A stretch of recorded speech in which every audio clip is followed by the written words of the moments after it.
Creeping Charlie invading your lawn. Better get it out quick before it spreads everywhere. Creeping Charlie becomes pretty lush and it's beautiful. I love the leaves. But once it gets into the lawn, it's kind of hard to get rid of. It vines, so it reaches out into your lawn and then plants itself with roots that it creates along the vine. So to stop it from going into your lawn, you need to pull off these vines. If you can stop it before it gets into your lawn, that would be ideal, but if you can't, you can find the leaves and see if you can get your fingers under the vine itself, pulling out the roots.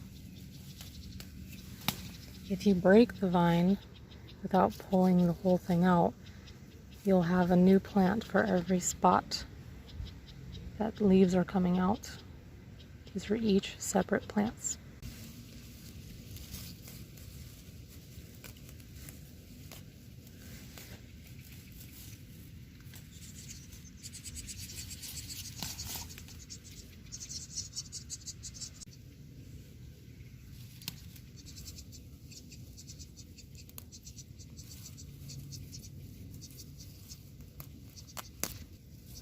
So it would be a good idea to get it out as soon as you see it at the edge of your lawn, if it's creeping out of your flower bed.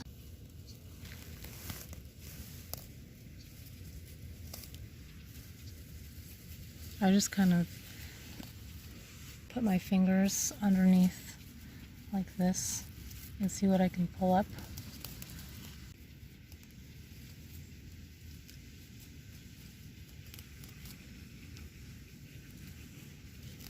And then kind of gently coerce it out.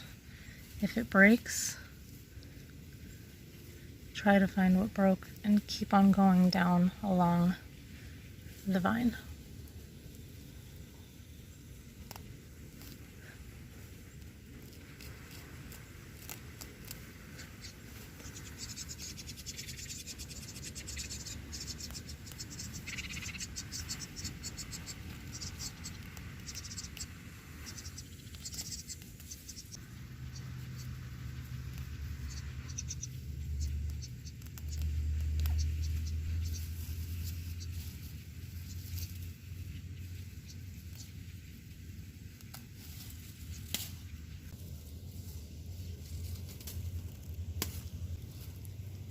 The Creeping Charlie can start out pretty tiny, so you may not notice it,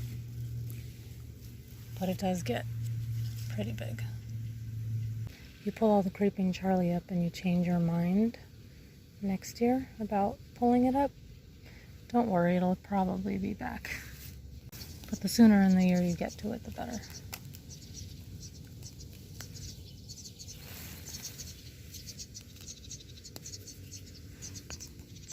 I do really like the way the Creeping Charlie looks in the lawn. But if you don't,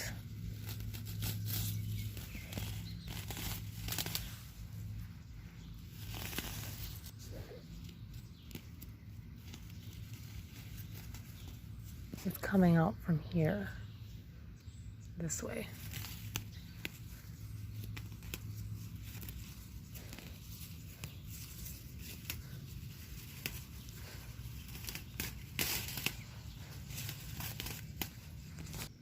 The Creeping Charlie does have really cute purple flowers.